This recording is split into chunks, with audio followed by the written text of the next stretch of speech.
मेरे सभी पूर्वजों को मेरा सादर प्रणाम। ओम श्री गणेश देवताय नमः। ओम श्री कुल देवताय नमः। ओम श्री गुरु देवताय नमः। ओम सर्वश्री इष्ट देवताय नमो नमः।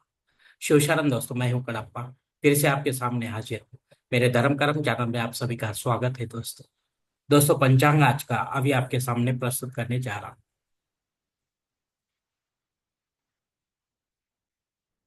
दोस्तों, आज शनिवार तारीख 26 अप्रैल 2025, शैलवंश शक 1947 संवत्सर विश्वावसु अयन उत्तर ऋतु ग्रीष्म मास चैत्र पक्ष कृष्ण तिथि। दोस्तों, आज की त्रयोदशी तिथि है।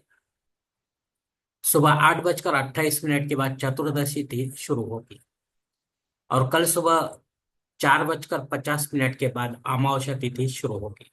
वार शनिचर है। नक्षत्र दोस्तों उत्तरा भाद्रपदा नक्षत्र है। सुबह 6:27 के बाद रेवती नक्षत्र शुरू होगा और कल सुबह 3:39 के बाद अश्विनी नक्षत्र शुरू होगा। योग दोस्तों वैधृति योग है। सुबह 8:41 के बाद विष्कंभ योग शुरू होगा और कल सुबह 4:35 के बाद प्रीति योग शुरू होगा। करण दोस्तों वरिष्ठ करण है। सुबह 8:28 के बाद विष्टिकरण शुरू होगा और शाम 6:41 के बाद शकुनी करण शुरू होगा और 4:50 के बाद कल सुबह चतुष्पाद करण शुरू होगा।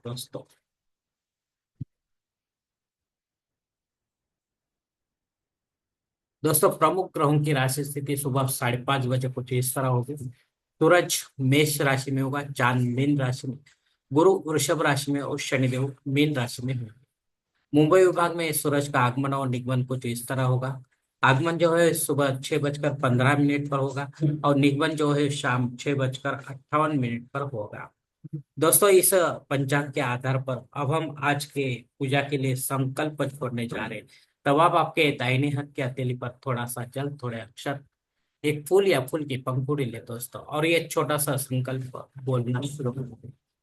हरो शिव शिव शंभोरात्मने प्रवर्त मानसते ब्रह्मणो द्वितीय परार्धे श्वेत वराह कल्प वैवस्वत मन्वंतरे कलियुगे प्रथम पादे जम्बूद्वीपे भारतवर्षे भरतखंडे मेरो दक्षिण दिग्भागे महाराष्ट्र देशे व्यावहारिक चांद्रमाने शालिवान शक 1947 प्रभावती षष्ठी संवत्सरों में विश्वावसु नाम संवत्सरे उत्तरायणे ग्रीष्म ऋतु चैत्र मास कृष्ण पक्षे मध्यवासरे उत्तरा भाद्रपदा नक्षत्रे वैधृति योगे वनिष्करण युक्तायाम त्रयोदशी शुभति तो वीर गोत्र में उत्पन्न वै कणप्पा मोपात दुरित अक्षय द्वारा से पार्वती परमेश्वर प्रीत्यर्थ विधिवत पंचोपचार एवं षोडशोपचार इष्टलिंग पूजा एवं नित्य देव पूजा करिष्ये।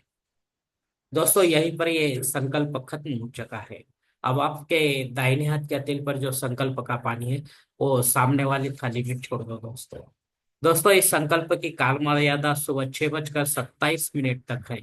इस समय के बाद भी अगर आपको किसी धार्मिक विधि की संपन्नता के लिए संकल्प छोड़ना है तो कृपा करके आप ऊपर के बदले हुए पंचांग का सहारा लेकर नया संकल्प तैयार करें। उस संकल्प में आप जो करने जा रहे धार्मिक विधि उसका उल्लेख अवश्य करें, तब जाकर आपकी ये धार्मिक सेवा संबंधित देवताओं तक पहुंचेगी और उनका आशीर्वाद आप तक पहुंच जाएगा। आपका जीवन और भी सुखमय बन जाएगा दोस्तों। दोस्तों, मुहूर्त के बारे में आपसे कहना है कि अब अमावस नजदीक आने के कारण किसी भी धार्मिक विधि के लिए कोई मुहूर्त उपलब्ध नहीं है। ऐसे समय में अपने फायदे के लिए नया कोई मुहूर्त खुद होकर या पंडित के माध्यम से तैयार ना करें और ऐसे करने को पंडित को मजबूर भी ना करें और पंचांग में दिए हुए गौण संकट या आपातकालों के मुहूर्तों का भी चयन ना करें, क्योंकि वो मुहूर्त इमरजेंसी समय के लिए दिए गए हैं।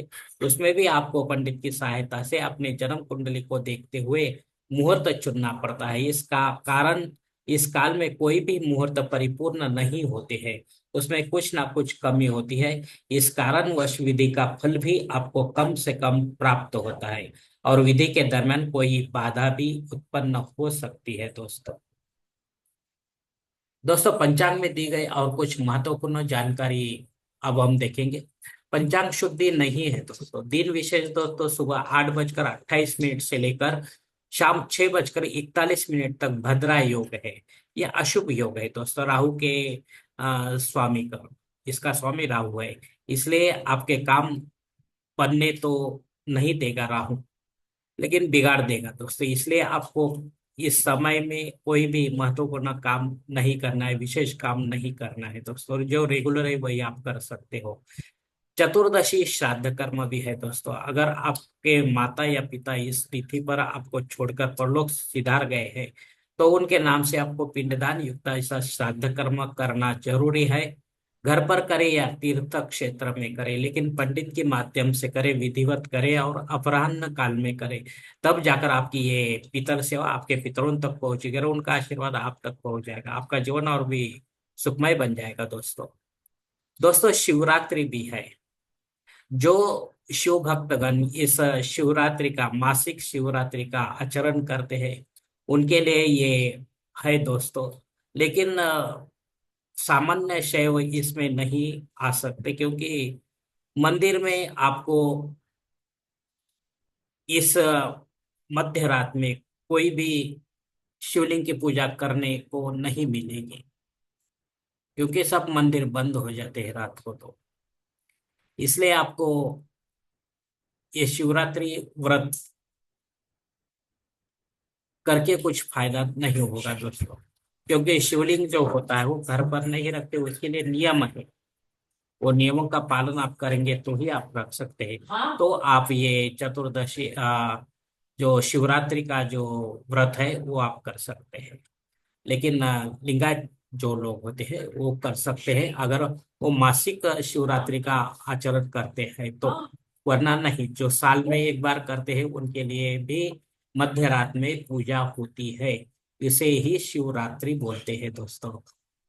दिन में करेंगे तो कुछ नहीं मिलेगा दोस्तों। अग्नि धरती पर सुबह 8:28 तक ही हाजिर है, उसके बाद नहीं।